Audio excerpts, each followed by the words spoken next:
is we went through some of the introductory concepts of computer networks, right?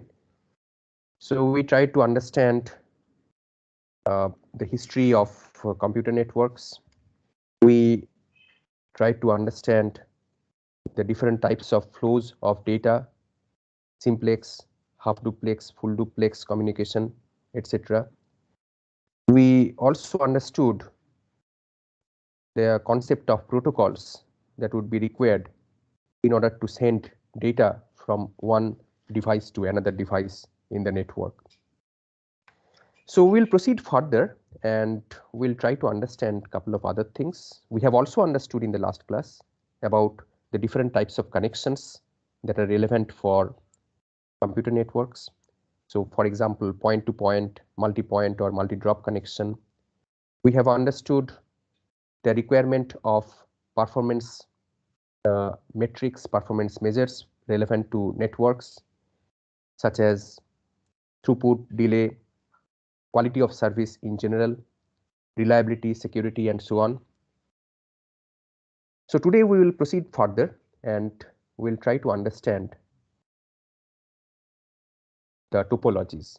First, we are going to try to understand what is topology, and then in the backdrop of topologies, we'll try to understand the concept of switching. So remember that whatever we covered today in terms of topologies or switching, so this is going to be preliminary, this is going to be introductory still, and these concepts will be required further down the semester when we start covering some of the further advanced concepts in computer networks. So let us try to understand the concept of topology. So what is a topology, first of all? So topology means like how you are going to lay the different devices that are going to be connected in the network physically, so that two or more devices they can start talking to one another. So how you are going to physically lay the devices, the physical it's basically the physical topology, right? So physically how you are going to lay the different devices. Okay, so just give me a moment, let me just quickly check one thing over here. Yeah, okay, fine. So let me go back. So how we are going to physically lay the different devices, the network in general, so that two or more devices they start communicating with one another. So when we talk about this, so what is the basic configuration of a computer network, right? The basic configuration could start with two different devices being connected through a wire, some kind of cable, so some kind of cable running between one device to another device. So these two devices could be two different computers, for example. So in your room itself right now, if you have two computers, right, you can connect those two computers with the help of a specialized cable, which I will talk about later on. It is called the crossover cable. So with the help of crossover cable, you can connect two computers directly so that they can talk to each other. Now this particular thing could be extended further. You can form a small home office kind of thing, right, where not just two computers, you can connect a printer, for example, right? So that would be a very simple kind of home office kind of scenario, which again can be scaled up further. So you can keep on adding devices to this basic configuration. You can keep on adding devices to this configuration, and the more you keep on adding more devices, you have to deal with the complexity, for which you need to understand the different concepts that we are going to cover in the semester. So let us start from the very basics. So first, let us try to understand this physical topology, the physical laying out of these devices. Let us try to understand how it can be done. So this physical laying out, the interconnection of these different devices, for example, multiple computers or different other devices that connect in the network, this can be done in different ways. So some of the very commonly used topologies are the mesh topology, the star topology, the bus topology, the ring topology. There is also something called the tree topology. There is also something called the hybrid topology, and so on and so forth. So there are many different topologies. These are only the basic ones which are quite relevant in the formation of computer networks. So try to understand that we are talking about more than two or more devices which will have to be interconnected in a certain way. So the question is that how you are going to connect them, in which formation you are going to do it, how the geometry is going to look like. So let us say that you have like 4 or 5 devices. How, so from device 1, D1, D2, D3, D4, D5, let us say you have 5 devices, right? So how you are going to lay the cables between them, right? So how they are going to be connected, randomly, or is there a certain way? So what are those possibilities? That is what we are concerned about at this point. So let us start with something called the mesh topology, which is very popular topology. And I told you in one of the previous classes, not one of the first class, I told you that my area of research is something called IoT networks, right? Internet of Things. So there actually we use this mesh topology a lot. Okay, so let us try to understand that in the context of computer networks, what is this mesh topology? So this mesh topology looks something like this. So what you see in this figure in front of you. So as you can see over here that we have a pentagonal kind of structure where there are in each of the vertices of this structure you have a computer, or it could be any other network device as well, right? So now the question is that how do you run the cables between these different computers?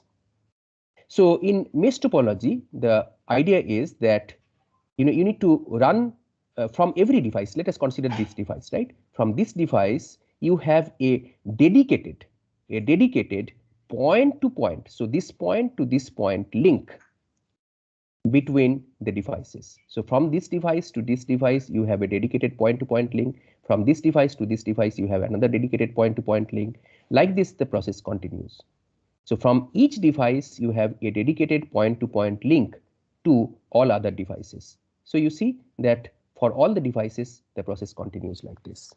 So now you see that if we are talking about n nodes in the network, then what is going to happen? Simple combinatorics. So n nodes in the network, from one device you can reach n-1 nodes. So like this, from the second device n-1 nodes, like this the process continues. So how many nodes, how many links are possible? How many links are possible? Who can tell? Anyone? Simple combinatorics. So from one device you can reach n-1 devices, right? So you have n-1 links like this. From another device you have n-1 links. From the third device like that. So for the entire network, how many links do you need? Huh? NC2, sir. So what is it? N in 10 minus 1 by 2. Okay. So here actually you made the assumption that the the links are basically duplex, right? They support duplex mode communication, and I already told you what is duplex in the last class. So n into n-1 duplex mode links will be required in this kind of topology. So now you see that if every device has some ports means these are like kind of, just assume like these are kind of like jacks, let us say. So it's not like that, but for now you assume like that. So there is something called ports, right? So if every device has the capabilities, some ports are there for input output operations. So input output means some data are going to come through the input ports, output port. I mean, so through the output, basically the data are going to go out from that particular device and so on. So for every device you need how many ports? n-1 input output ports, right? n-1 input output ports. So you see that this sort of topology is a very popular topology because The question is that even if you have a lot of cables running between these different computers, a lot of cabling is required, right? Obviously, because from between all different pairs of computers, you need cables to be running through, right? But the advantage is that it gives a lot of reliability. So let us say that one link breaks, you still have other links which can help one computer to send some traffic to some other computer, because there will be some other link that will be there. So reliability of communication is enhanced with the help of mesh topology, but the downside is that the amount of cabling that is required is more. Now, there are few other very popular topologies also. For example, there is something called the star topology. So the star topology geometrically looks like a star, right? So in a star topology, as you can see in this particular figure, you have a central hub kind of thing. It's a switch, right? It's a central switch, and every computer basically is going to be connected directly through point-to-point links between the switch and that computer, right? So a star topology is where you have some direct connections of these individual computers or these devices to the central hub or the concentrator or the switch. So obviously, in such a topology, if one computer, let us say this one, wants to send some data to this computer, it has to pass through this switch. So this one wants to send something to this computer. So in this topology, it has to pass through the switch. So every pair of computers which want to talk to each other will have to send their data through this switch or this concentrator. So it acts like a manager, right? It acts like a manager. So this particular device, it acts like a manager which controls all the functions of the network, right? The other topology, which is also, it's a kind of a basic topology. It's called the bus topology. It's a very popular topology as well, but it's quite primitive. And nowadays, actually, because of the presence of switching networks, etc., this sort of topology is not that much used, but it is quite popular because it is kind of like the foundational topology that used to be there in the initial days of computer networks. So it is still relevant. It's not like it's completely obsolete, but it is it is less in use at present. So in the bus topology, you see, look at this particular figure. You have one, you have one backbone cable. You have one backbone cable like this, which runs across between 2 points. Let us say you have a point A, you have another point B. So there is a thick coaxial cable, typically it's a coaxial cable, which forms like a backbone cable, which runs across. Okay. Now, all the different nodes in the network, like A, B, C, D, and E, they basically have these cables dropping. They have direct cables which are dropping onto this backbone cable. Okay. So these cables are typically, all these cables are typically these coaxial cables. Okay. So I will talk about tomorrow. I am going to talk about some of these cables, right? Different types of cables that are used in computer networks. So one of these types of cables is called the coaxial cables, right? And I think many of you have seen the coaxial cables, right? So coaxial cable, for example, like the set-top boxes, for example, right? The cable operators, so in the set-top boxes of the of your television set, you must have seen that there are coaxial cables that run into them, right? These are like, they have some kind of pin inside, which is kind of a wire conductor basically. So it's a kind of circular kind of thing. You must have noticed that, right? So that's the coaxial cable. So I'm going to show you some different types of cables tomorrow, virtually, of course. Physically I would have loved to show you, but that's not possible.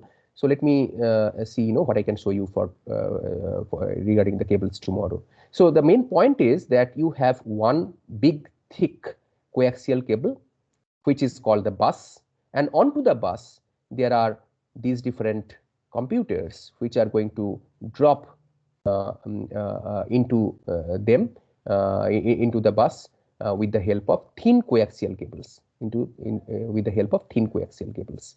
So this is a thick coaxial cable and these are the thin coaxial cables. Now you see there is something called BNC. BNC is an acronym, and so BNC connectors are required, right? So these specialized types of connectors are required to connect, right? So these are like kind of circular, spherical, not spherical, like cylindrical kind of connectors that are required. I will show you some of these BNC connectors tomorrow if I can, right? So so you means like again virtually, so it will be like pictures or videos or something like that. I will try to arrange something for you. Okay. So this is how basically the bus topology looks like. And now you see there is something called the terminators, right? So these are like the cable ends, right? So the terminators are basically, these are like special kind of connectors, not connectors but special devices where the signals can be absorbed. Okay, so these terminators are going to absorb the signal. Can anyone tell me like why the signals will have to be absorbed at both the ends? Anyone? Quickly, please be responsive. Please be very quick. I do not know, whether you are attentive in the class or not. That's the problem with the virtual classes. So please, because we have a lot to cover, and it is in your interest. I could have covered less for you, but I want to basically make you very knowledgeable at the end of this course. Only if you can give me time and opportunity. Otherwise, so basically, the knowledge is going to be shallow. So anyone who can tell me why you need terminators which can absorb the signals at both the ends of this bus cable? No one?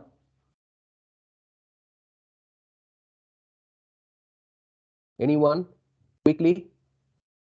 Otherwise, I have to call names. Yes. It can reflect back and cause noise.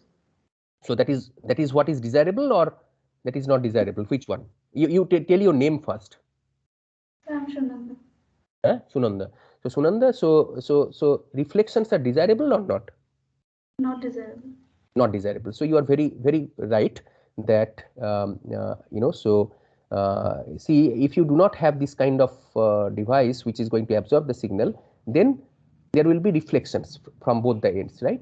So reflections will cause unnecessary noise, right, in the data transfer. So that is the reason actually you need this kind of absorbing materials to be there in the form of terminators. Is this clear to everyone? Okay. Now, the next type of topology is called the ring topology. Now, ring topology, again, geometrically it looks like a ring, right? So geometrically it looks like a ring. So this sort of ring topology is typically used in local area networks, and the mechanism that is used is basically something called token passing, right? So token ring network. So it has its origin in IBM. Coming up with those days, earlier days, IBM coming up with this token ring network, and so token passing mechanism is used to regulate the traffic flow. Okay, so this is kind of a token ring network, right? So this token, basically the token that is sent, basically it's a frame, right? So this token basically is a frame. Okay, so what is a frame? This term you will not know, but it is kind of like, for now just assume that it's kind of a message, right? For now just assume that it's a message. So this frame basically, it has three fields. Primarily it has three fields, right? So it has three fields, let us say. So two of these fields basically will tell you the beginning of the frame and the end of the frame. Okay, so these are like the delimiters. Okay, so beginning of the frame and the end of the frame, you can understand from these two fields of the frame. Now the middle one is very interesting. This is where basically this additional information that is required to be passed in terms of controlling the message passing, etc. So that basically goes into this middle frame, right? Sorry, middle field in the frame. So this token, I hope that everybody understands what is this token. Now this token basically helps in governing the transmission process. So let us say, so let us say that this computer wants to send something, send some data to this particular computer, right? So so this token is going to be passed, right? So the token is going to be passed. Let us say that first it is going to come. So you see that these arrows are shown over here, which shows that it is unidirectional, right? It is unidirectional. That the passing of the data, the token, etc. So all of these are unidirectional. Yeah. So basically, so let us say that a token is passed from here to here. So then, so this particular computer, it will get access to that particular token, and then it is going to check, whether the data is marked for it or not. If not, it is going to pass it forward, right? So and then it comes to this particular computer. It seizes the token, and then it marks it for being used, and for being it in use, and then it inserts the information, right? So like this, basically this process continues. Okay. Now so whichever computer in this process, whichever computer wants to send some information, it will first have to grab the token. It will first have to grab the token. The token is completely, it is in circular fashion, it is flowing. So the computer has to grab the token. It will have to grab the token. It will have to designate the token to be in use, and then it will, along with the token, it will insert the information that it wants to send. Okay. Now this busy token, now this token becomes busy. Now this busy token plus the message which is appended by it, it is going to be passed around in the circle. Then it is going to be copied when it is received in the intended destination, and then eventually it is going to be returned to the sender. So whichever computer, let us say that this one wants to send some data to this one. So this computer is going to grab that particular token, extract basically the information that it was supposed to receive, and then it is going to pass back that particular token onto the network. Okay. So this process basically continues like this. So that is the token topology. Sorry, not the token, but the ring topology. And then there are few other little advanced types of topologies, which is called the tree topology. So tree topology, basically it is kind of like a hybrid topology, which has characteristics of both the bus and star topologies.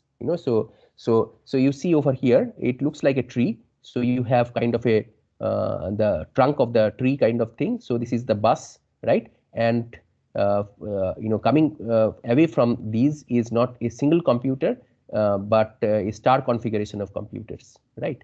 So like this, actually this is the tree topology. So it's a combination of the bus and the star topologies. Okay. And these act like the hub that I had told you at the time of this star topology. Okay. So tree topology basically allows for the expansion of an existing network and enables the schools to configure a network to meet their needs. Now comes the hybrid topology.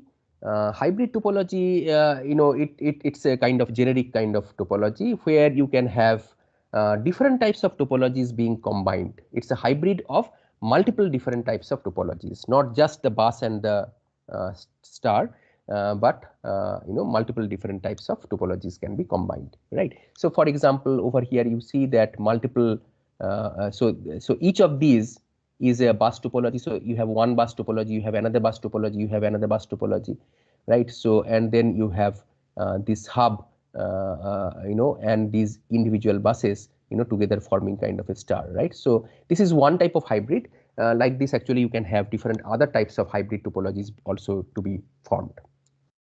Okay. So is this clear so far? Any question?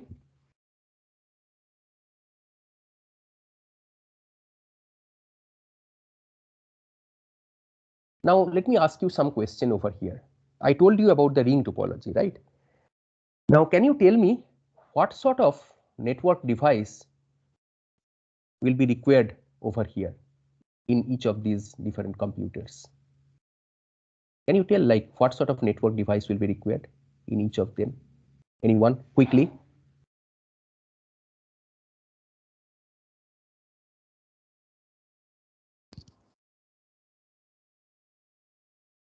receiver and a, Yes. Quickly. just a receiver and a transmitter. Not a transmitter. It is called a repeater. A repeater is required. Okay. Why a Yes. repeater is required? And what is a repeater? By the way, what is a repeater? So a repeater, basically, as this name suggests, it repeats the signals. So what kind of repetition we are talking about? So repeater, I will talk about these different type of network devices later on. But these repeaters, basically what they do is, so they basically rejuvenate these signals that come to them, right? In what way they rejuvenate? By increasing their signal strength, right? So what happens is that when a particular piece of signal, pulse basically, whenever a piece of signal comes to a or travels to a certain distance, what happens? So a signal basically travels through a wire for certain distance, right? So what happens? It loses certain energy while it does so, right? That is simple physics, right? So it loses certain energy. Yeah. So now the energy is going to be lost if the signal travels for long distance. So after some time, the energy in the signal is going to be close to zero, or it is going to be so low that that signal will carry no further information in it. So that is the reason actually these repeaters are used, which are going to kind of refuel these signals with more energy. Okay. And so they are going to repeat these repeaters basically. If you are thinking in terms of the bits, basically these bits are going to be repeated, right? These bits are going to be repeated, right? So they are going to be repeated. So that is the way basically you make sure that the signal is not lost in the process of natural transmission. Okay. So these repeaters are used because otherwise what will happen is if the signal travels for longer distance and continuously, if it signals if it travels, then so it's going to lose all its energy, and essentially that will result in the information being lost. Okay. So these repeaters are required. Okay. Now let me if there is no other question, any question quickly? Everybody is with me? So now let me do one thing. Let me try to, actually I need a blackboard now, right? So I don't have a blackboard. So let me try to experiment with something over here. I hope that this screen is also visible to you. Yes, sir, it's visible. It is loading. Okay.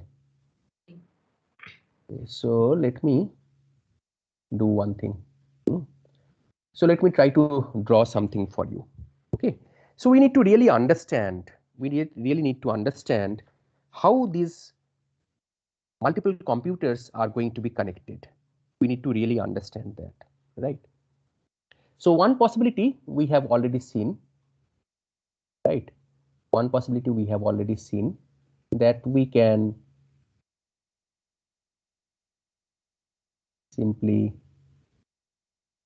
let me see, how do I, so I am also trying it out first time, okay? So bear with me. So let us say that, so we want to form a network, right? So we can have this kind of, a backbone kind of cable. And then, as I said, we can drop, what do I do here? Drag? How does it work?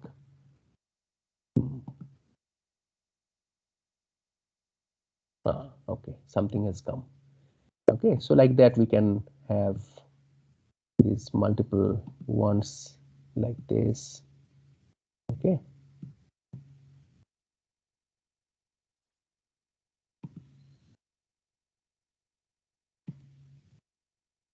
And once again, we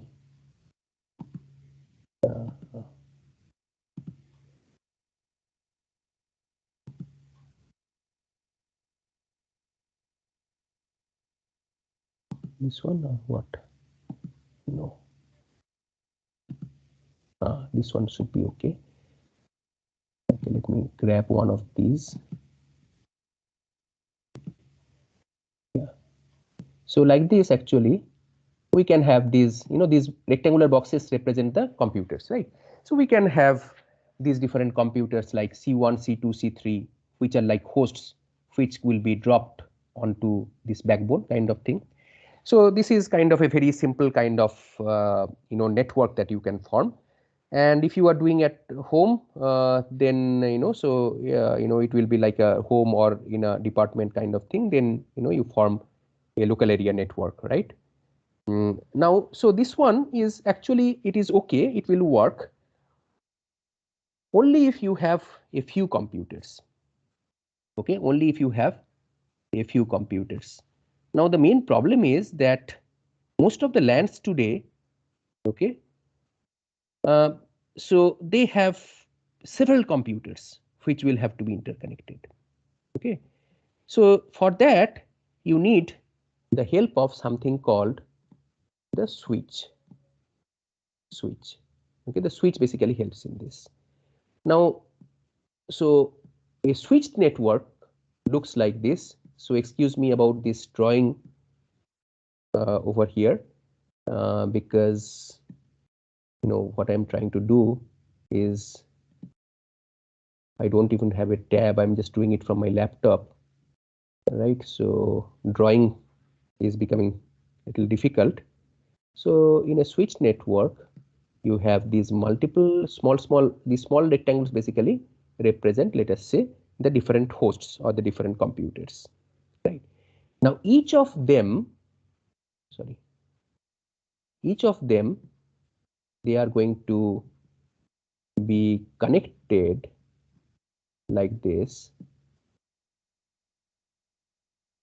Each of them, they are going to be connected like this, okay, to this device which is called the switch, okay, which is called the switch. Okay, so these are like smart devices which will be able to recognize, basically these switches will be able to recognize the destination address of the packet, and then accordingly they are going to guide the packet to the destination instead of sending to all the hosts. Because over here what was happening is, if this guy has to send something to this one, then this guy also gets a copy of it, right? So everybody gets a copy of that copy of that packet. Packet means like the information that has to be sent. So here in this kind of topology, for a few networks it is fine, but otherwise everybody basically gets a copy of everybody gets a copy of the packet, right? So in this kind of topology. Now in complex networks where you have large number of different devices, right? So these switches basically can help, because these switches can intelligently send the packet to the intended destination node. So a source node sends the packet, let us say that this is the source node and it has to send something to this node. So essentially the switch, what it is going to do is it is going to intelligently send the data. It knows where to send, which is the destination node, where it is located. Now the question is that where it is located, how do you know? How does the switch knows that where a particular device is located? So for that you need to take help of, basically so when you are talking about a local area network in that kind of scale, so this is fine. But if you are talking about like a larger kind of network, right, where you have to send some packet to some other destination node, right? So the switch will not know where to send the packet to. So how does it know where to send? So it takes help of the higher layer, which is called the network layer. So with the help of the concept of routing, basically, the routers, basically there are devices called routers, which are layer 3 devices. These layer 3 devices, you do not know what is a layer 3 device yet, so I will tell you about these things later on. So far we were talking about switches, right? Switch is basically a layer 2 device, and there is something called router, which is the layer 3 device. So layer 2 device, layer 3 device. So layer 2 device, if it doesn't know where to get the intended destination node, then the layer 3 device, which is the router, will help in informing the switch about where to send the packet to.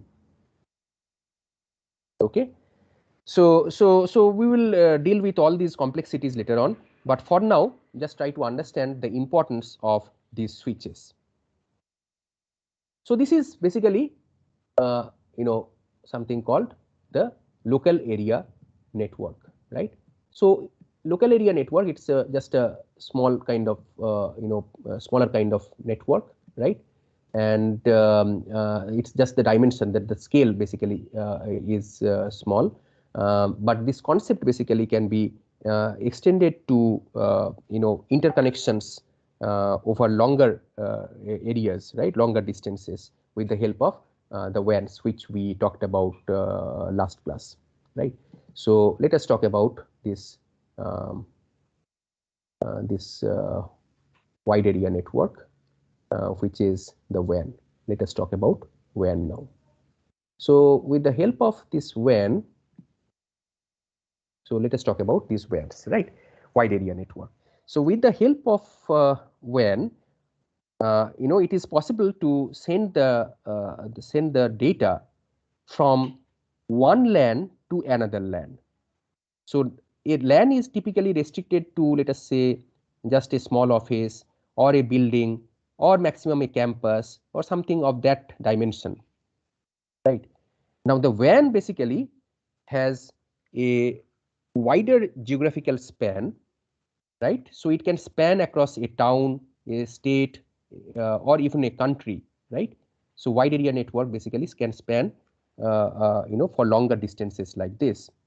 So typically you need to have service providers, the communication service providers running the WAN, whereas like an institute like IIT Kharagpur runs the WAN, right? It is kind of private to the IIT Kharagpur LAN becomes private to IIT Kharagpur, whereas the WAN basically is run by some service provider like the public service providers, communication service providers like Vodafone or BSNL or whatever.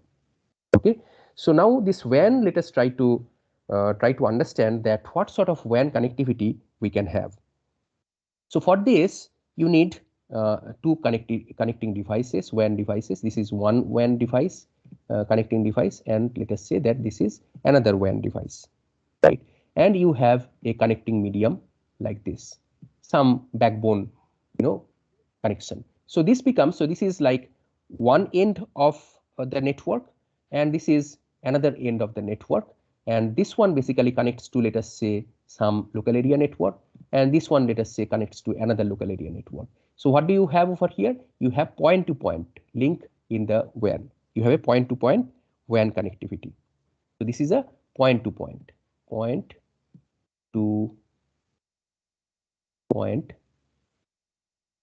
connectivity. Okay. Now here also the same problem. If you are talking about scalability, so this becomes an issue, right? So for that, you need to take help of not point to point but switching WANs. Okay, a switched WAN, let us say, and let us say switched WAN. So let us say that a switched WAN is going to look like this. So you are going to have one switch, you are going to have, let us say, another switch. These are all switches. Okay, another switch, and then you have another switch. So these switches, let us assume that these are connected like this. Oops.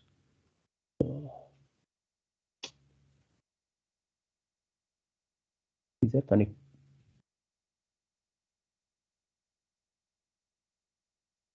Right.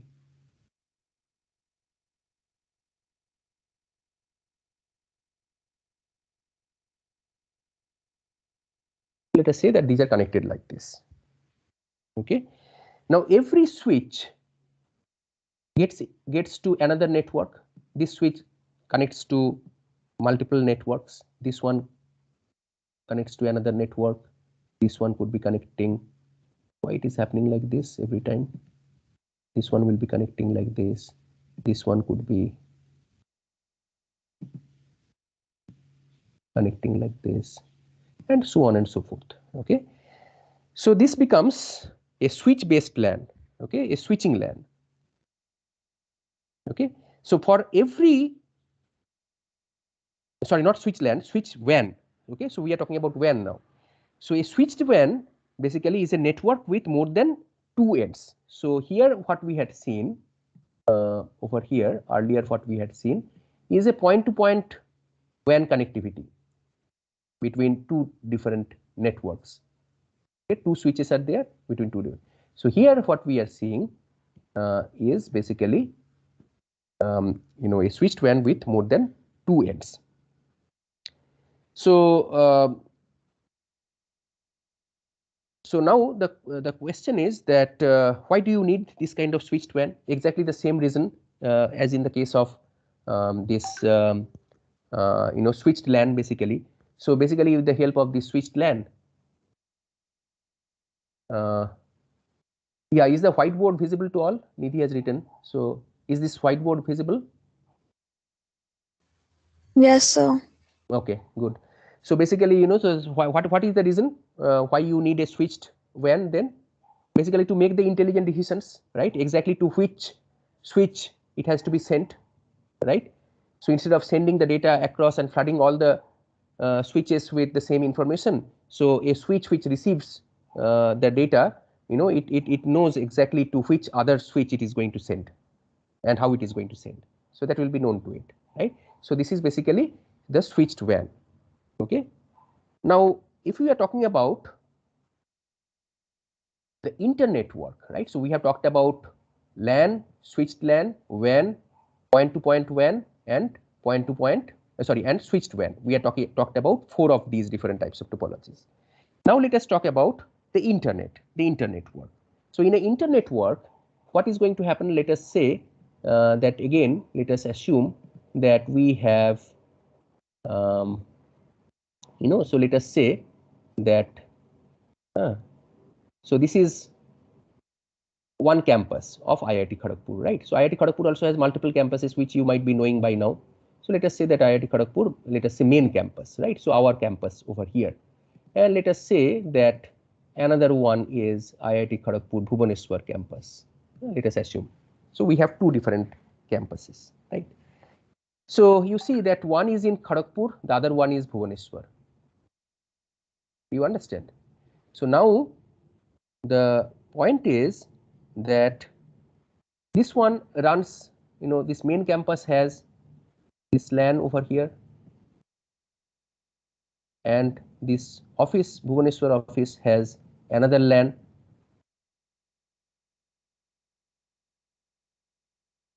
I'll try to find a better way of how we can do these drawings in future, right? So tomorrow it is not possible. Next week onwards, let me try to figure out a better way, because drawing like this becomes very difficult. Actually, these were supposed to be board work for me. I would have drawn on the board, but this is not being possible now. So let us say that you have 2 different LANs, right? And so let us say that you have a switched LAN. So this is one switch, and you have these multiple ones like this, these multiple computers connected through the switch, let us assume, right, over here. Similar thing over here as well. You have one switch, and then you have these multiple ones connected like this. Ready? Multiple ones connected like this, right? And let us assume that somebody, some office, let us say that the computer science and engineering department wants to send some data to some computer in the Bhubaneswar office. Okay. Then what it has to do?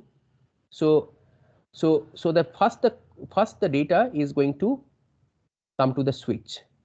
Then it is going to, so it is not within, so the switch cannot identify the destination, right? So it is then going to take help of a device which is called the router. So it is going to take help of the router. The router knows that where is the destination node. So it is in another part of the in another local area network, right? So the router basically will send to the corresponding router over here.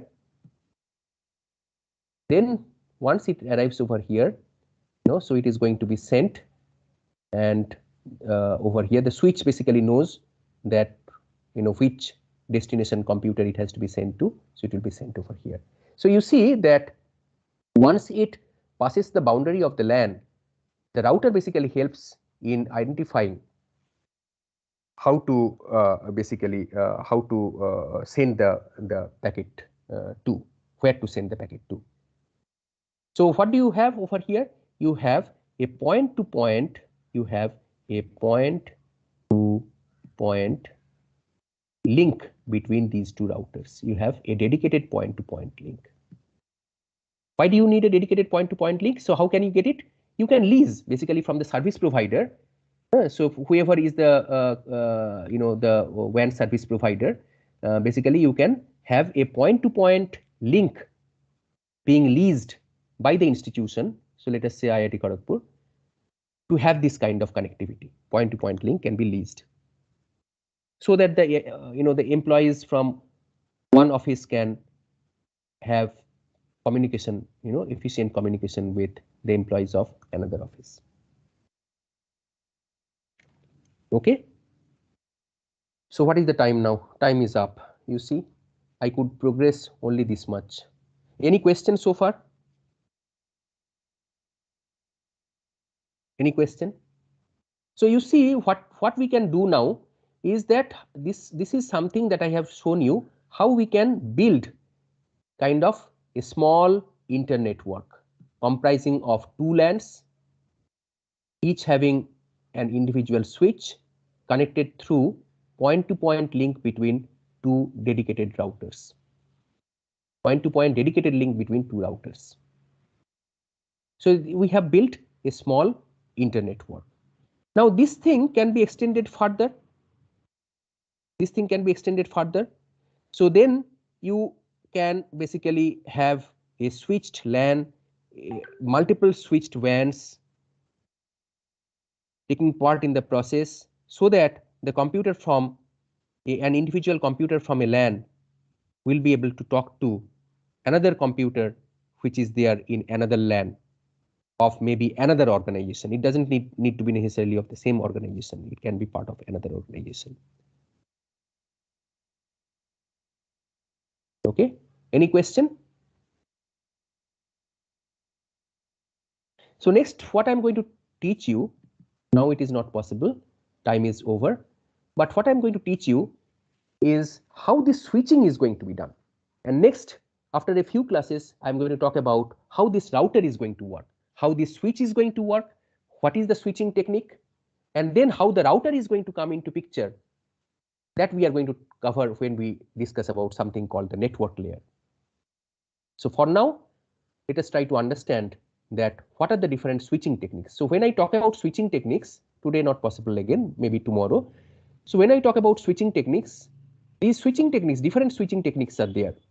Okay, the different switching techniques are there. These different switching techniques basically involve different layers in the communication stack.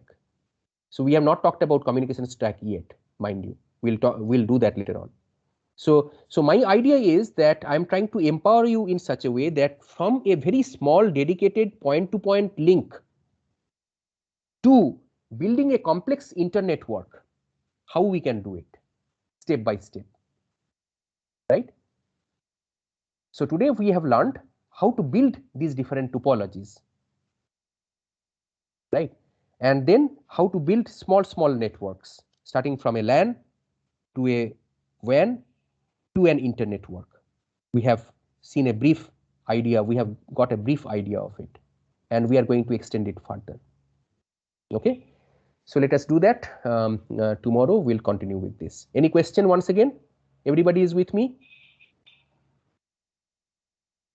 Okay, very good. Okay, so thank you. Thanks all of you. Time is already over, and see you tomorrow. But see you today as well for the lab, right? So